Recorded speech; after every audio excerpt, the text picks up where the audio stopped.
I've been lucky enough to have the honor of meeting them both over the years, and I fangirled out like a little, teeny bopper. And so I want to hear anything they have to say about either one. Can you remember that moment when you wanted to pick up the guitar? What was it? What Led Zeppelin song, or what was First Led Zeppelin song I ever heard was No Quarter, believe it or not, which is a weird one to have. But when I wanted to pick the guitar was when I heard the Heartbreaker riff.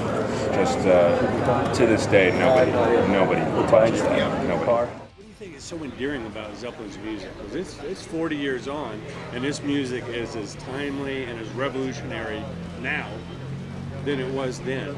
I think it's just these amazing riffs and the rhythm section and just the aspect of the interplay of the band and the vocal quality, everything was just, it was like 4 superstars in the band. Yeah, Page is an incredible guitar player, but I think of him almost more as a songwriter and arranger. Right. And that's where the real magic, lies, I think. And he just could do amazing things, writing songs like the Rain song. It's like, what? Like, how do you think of that?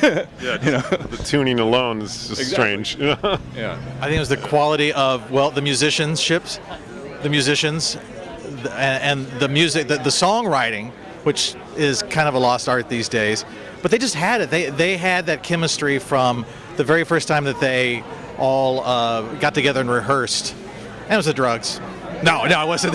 No. They had it without all that. They never released a commercial single. Is that pretty amazing? Well, over here they did. Now they say they don't release singles, but they did in America. In England and the other parts of the world, they didn't do that.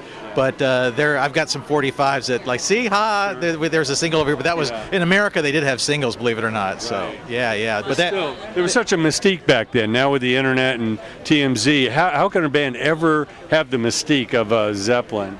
I don't think you can anymore, not in this Twitter age. But they were very controlled. Peter Grant made sure that people had very little access to them, and there was just newspapers and television and radio. So there were many portals to go through at the time. So Peter Grant made sure that they had this mystique. Sure.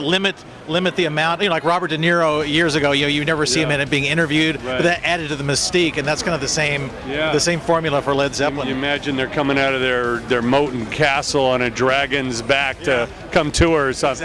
Exactly. Amazing. What is your favorite Zeppelin song, if you had to name one? Tangerine, off the 3rd album.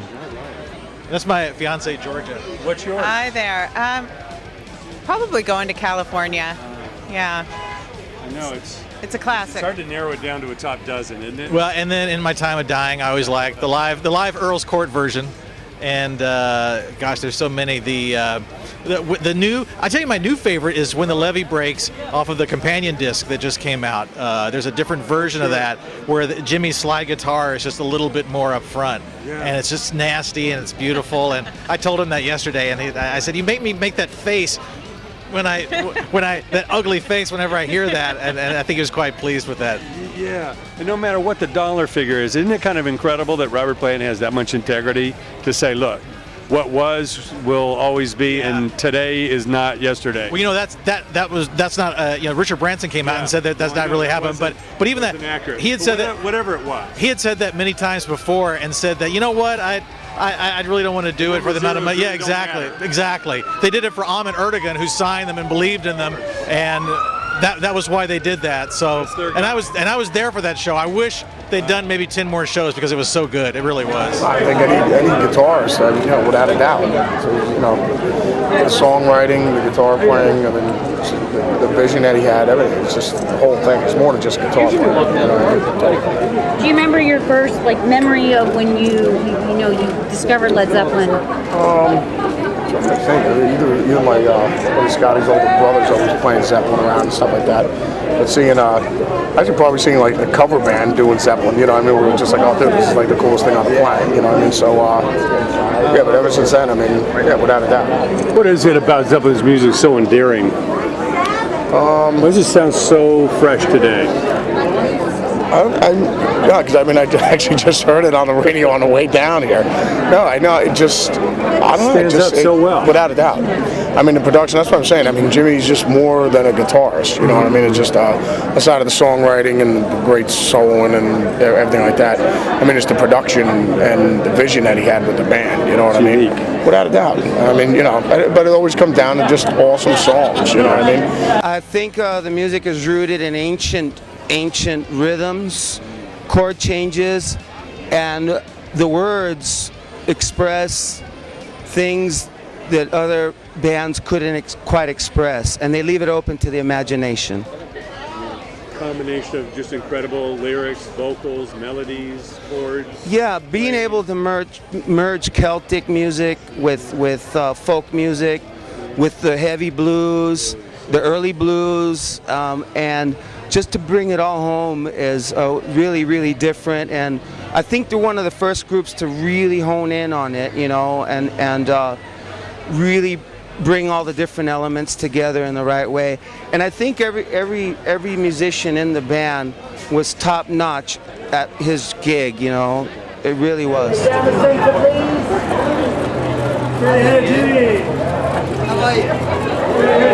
What about telling your life story in photographs appealed to you more than writing about it? Because to have visual imagery, I thought it was much more fun to have a whole autobiography in pictures. I mean, I know everyone else would like to see it in words, but nobody had done it before in photographs. And I've always been keen to see, like when people do biographies or autobiographies, I always look at the pictures to see what they put in. So I just thought that as I had a lot of the photographs that would comprise this book, it's rather big too, it's huge, you know. And it goes from when I'm 12 or 13 through to 70. So I just thought it was a cool idea. And it's good. Thank you so much. No, sorry. Pardon? Are you going to present the book overseas? Going to send the book? Yeah, present the book overseas, US. Oh, I've already done that in Japan and Berlin, France. Thank you so much. Thank you. Nice to meet you. Thank you.